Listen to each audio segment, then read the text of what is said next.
Madridistas, we are back with our final game before international break as this Saturday, Real Madrid takes on Osasuna in a La Liga clash back at home in the Santiago Bernabeu.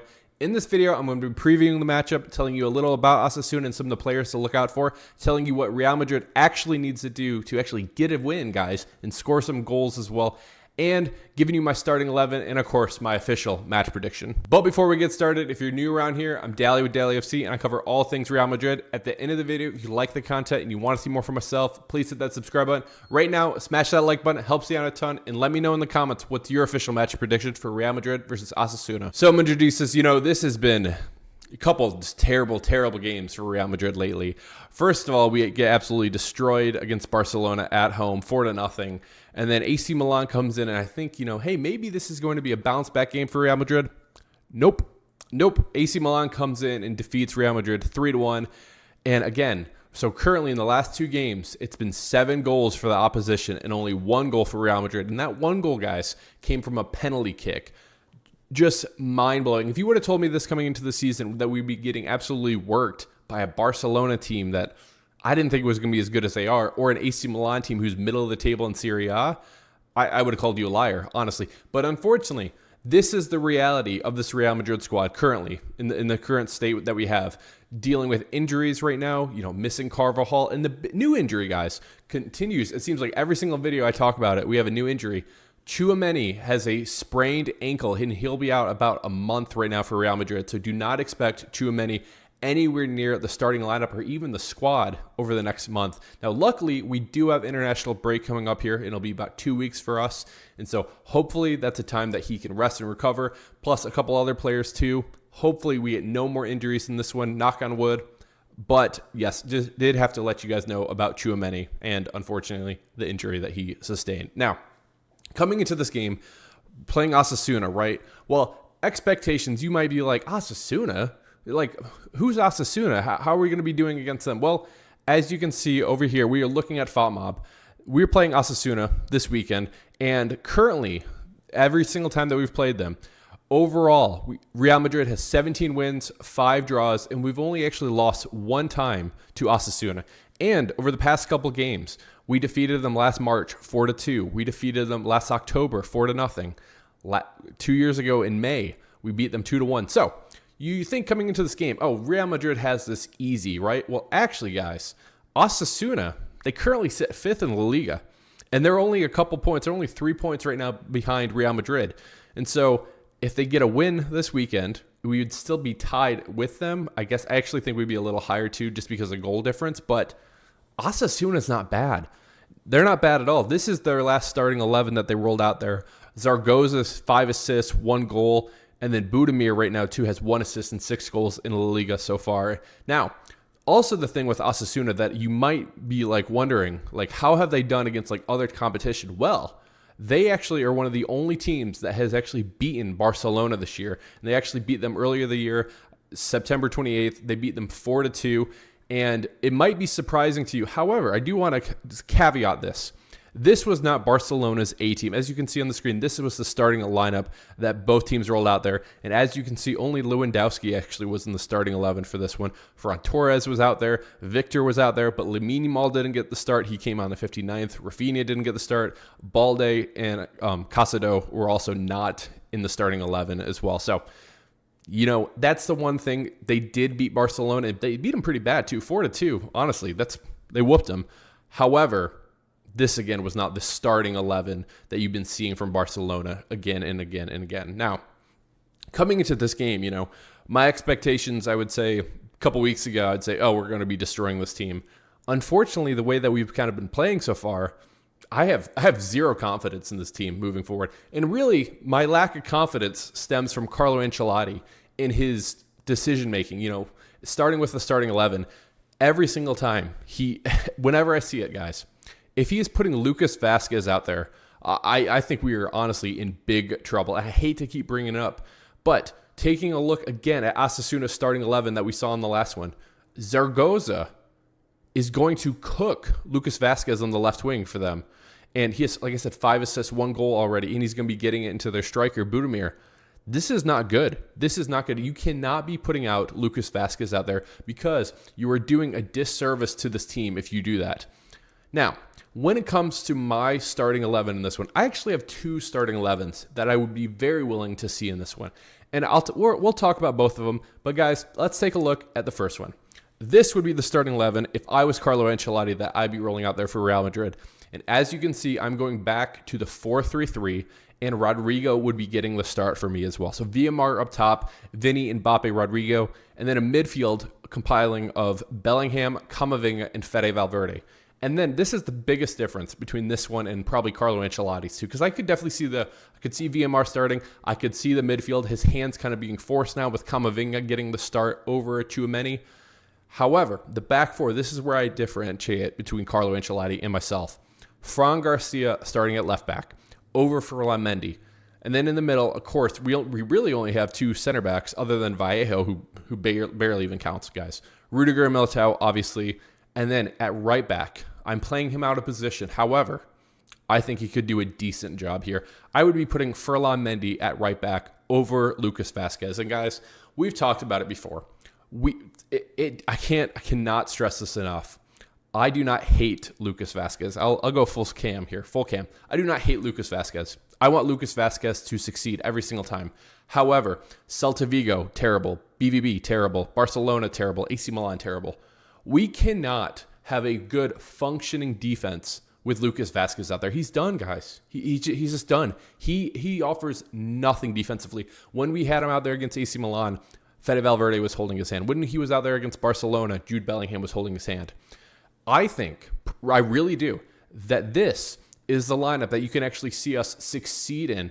And Ferland Mendy will be able to go one-on-one against anybody. Has he been doing great this year? No. But I do think defensively it's night and day. And then Fran Garcia is definitely not going to be the best defensively. Like, I will be the first one to tell you that. However, I do think he can offer a lot in the attack for Real Madrid. So that is why this would be my back four.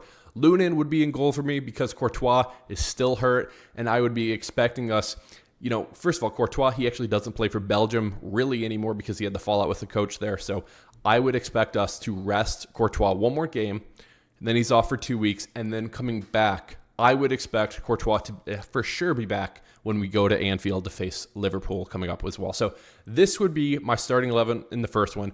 Now, the difference I had is I said, what I want to create, guys, I want a creator out there. Luka Modric has been getting the start a lot, but looking at this team, I'm like, where can I put a Luka Modric? First of all, I don't really want to be starting Luka Modric. However, I do want to be starting Arda Güler, and this is my Arda Güler lineup, guys. So basically what I had to figure out was, how can I put Arda Güler in this team without taking away from our attacking power? Because not only are we struggling defensively, we are struggling a lot right now on the attack as well. We are not getting goals at all. Like I said, it's been 1 goal in the past 2 games, and it came off a penalty that Vinny got. And so I think that we do need a creator out there. That is why I'm going, this again is going back to the diamond shape. So you have Vinny and Mbappe up top, Jude Bellingham playing the actual false 9 that he did so well, like the 10 role, and creating runs in the middle. I think this is what you need to do. And then Camavinga at left center mid, Fede Valverde as the DM, and then Arda Güler as a right center mid, who can also move more to a right wing too. We'll move it around a little so I can kind of show you the shape that I want this team to kind of mold into on the attack. Back four is the exact same: Fran Garcia, Rudiger, Militao, and Ferland Mendy. So these are the 2 lineups that I would be very cool with seeing. This one with Arda Güler, or the 4-3-3 with Rodrigo, basically. The alternate version too, out of the midfield of Bellingham, Camavinga, and Fede Valverde, who can I take out of that? Honestly, if you guys think I should be substituting Arda Güler for somebody else, let me know in the comments, because right now I don't really know. I do want to mention, though, about this. We need more subs. And the quality of the subs, I need it to be better. I think I would be going with a 4-3-3 lineup to actually start. And then let's say if Vinny, Mbappe, or Rodrigo, whoever's doing the worst out of those, maybe you could bring on an Endrick, a Brahim, or an Arda Güler for one of those 3, if not even more too. I just don't know how you can take off. Jude's for sure starting. Fede Valverde is for sure starting. And then I think you need a Camavinga out there too. Camavinga's been great, honestly. He's probably one of the best players over the past couple weeks, even with all the losses and everything going on. I've thought Camavinga has been fantastic lately, so I just don't know how you can replace those 3. Now, Going back to this lineup, what would the shape actually kind of look like, and how would we mold into it as the game goes? Obviously, Vinny is going to stay left. Mbappe is going to go more central left. He's actually been kind of staying a little more right than we've kind of been thinking. He's almost playing more of a right wing too. So I actually think that Mbappe has actually been doing a better job. But one thing I do want to mention too, guys, real quick, talking about Kylian Mbappe. There was a fantastic video here, and I will link it. I'll put it right up here for you too. It's from Thierry Henry talking about it after the Champions League game, and he was talking about the lack of movement that we were seeing from Kylian Mbappe. I tweeted it out, so if you guys saw it on Twitter, if you're not following me on Twitter, definitely follow me on Twitter, but I'll put it in the link in the description as well. Definitely check it out. It's only 3 minutes long. Watch it after this one too. But he was talking about the runs that Jude Bellingham is making and the runs that Kylian Mbappe is not making at all, and what a striker needs to be doing in that one too. So that's something that we really need to be seeing from Kylian Mbappe moving forward. Okay, and so I wanted to go back really quick and take a look at that lineup too. And we were talking about it. I think Mbappe can kind of move over here, and what we can have is Arda Güler drifting up and kind of maintaining this entire area here, where he can kind of whip in balls with his left foot. He can cross the ball in. Him and Mbappe can be linking up here, and then Jude Bellingham can make these runs into the box here, linking up with Mbappe, linking up with Vinny, and then you can kind of have Fede Valverde here and Camavinga coming here as well. And then that way too, another thing that we can have, Fran Garcia can kind of come up here, and maybe the back three can look a little more like this as well as the game goes. I don't really want Ferland Mendy getting that far up. I think Arda Güler and Fede Valverde could easily cover this too. And then, like I said, I think Fran Garcia could come up and kind of be an inverted left back as well. That's an option that we have there. So let me know what you guys think of that one as well. Now, going back to the 4-3-3 lineup, what I need to see, guys, I need clinical finishing from this team. There's been so many times throughout really most of the year where we are just not clinical. And also the thing I want to be seeing, guys, is teamwork. There's way too many times right now that we are just not linking up. There's way too many individuals out there, and that's everybody. That's everybody on this team. That's Vinny, Mbappe, Rodrigo, Bellingham, Camavinga, Fede, every single person on this team. They need to be doing better in this one as well. Specifically, I do want to be talking about Kylian Mbappe in this one. Kylian Mbappe, I honestly, watch that video, guys. Again, link in the description. I think it will change your mind of how you see Kylian Mbappe moving forward. We all know that his best position is winger. Left wing, right wing, prefers the left wing, obviously. He is definitely not a true number 9. And really, he's going to have to adapt to that. And what he needs to be doing with that is his movement. He needs to be creating runs for us to open up the defense in two. And also, so where Camavinga can come in behind him. Jude Bellingham, I can't even say his name, guys. He can come in behind Mbappe too. And that's what we need to be seeing too. However, also the thing I want to be mentioning, guys, is Rodrigo has to start. If Rodrigo is healthy, he should be starting, in my opinion, every single time. I think the only times that we've actually seen this team do decent offensively has been when Rodrigo's been starting. And it's not necessarily him getting all the goals, getting all the assists. I think it's the width that he provides for this team. And also having that attack coming from the right wing. I think it helps too to have somebody who is a creator, somebody who can make plays for this team. And I think Rodrigo is one of the players who can do that. And again, I also think Arda Güler can do that as well. So this, again, guys, is the starting 11 that I would like to see from Real Madrid in this one. Key players for me in this, Kylian Mbappe, obviously, he needs to be stepping up in this. Vinny, if you're still mad about the Ballon d'Or, you got to get over it, man. You got to get over it. You got to come out here and show out and really just be elite. Jude Bellingham as well.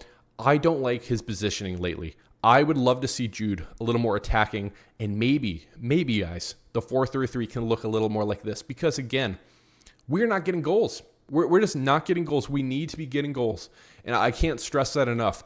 It's one thing to be winning these games where it's like 1-0, and it's individual brilliance. But why we were so successful last year, why we won Laliga, why we won Champions League, was because of Jude Bellingham in the beginning of the year carrying us. I think I heard the stat. So right now, guys, he has 0 goals and 0 assists this season, okay? Last year, same time, I believe he had 13 goals. 13 at this point. That is an insane difference. And again, statistically, last year probably will be his best year ever, honestly, for Real Madrid. Like, don't get me wrong. But we can do a lot better. We can do a lot better. Now, when it comes to my official match prediction in this one, guys, it really depends on Carlo Ancelotti's lineup. If he will be putting out Lucas Vazquez out there, guys, and he's starting him the whole 90 minutes, I don't feel good. I don't feel good at all. I could easily see us losing that game. Just the performances that we've had and the vulnerability that we would be having at the right back position. I would not trust it at all. However, if Carlo is watching this video, and Carlo, I know you're subscribed, you should be making these changes. If Carlo actually is willing to make these changes, or some changes, I do think that we can win this game, especially being at home in Santiago Bernabeu. Even though I know over the last 2 games that has not helped us at all, I do think we can win this game. And I do think we can win it a little convincingly too, to be honest with you. So I will be going with Real Madrid defeating Osasuna 3-1 in this game. I think Kylian Mbappe, I think his movement has been a little better. I think his runs have been a little better too. I just need the clinical finishing from him to be a little better too. So I will be saying Kylian Mbappe gets a brace in this one as well. And I think, guys, Jude Bellingham gets a goal as well. And hopefully I'm wrong about Osasuna scoring, but if I'm not, it's probably from a stupid goal. Probably from a corner, to be honest with you. So that is my official match prediction. Let me know what you guys think in the comments below. And also, guys, really quick, just have to thank all the members. So if you guys aren't a member, you can join and become a member in the link in the description as well. Really appreciate it. And also, guys, if you made it to the end of the video and you're not subscribed, hit that subscribe button. It helps you out a ton. Also, like the video. And guys, I will see you in the live stream right after the match as well. So guys, it's been Dally with Dallyfc. Cheers. Real Madrid.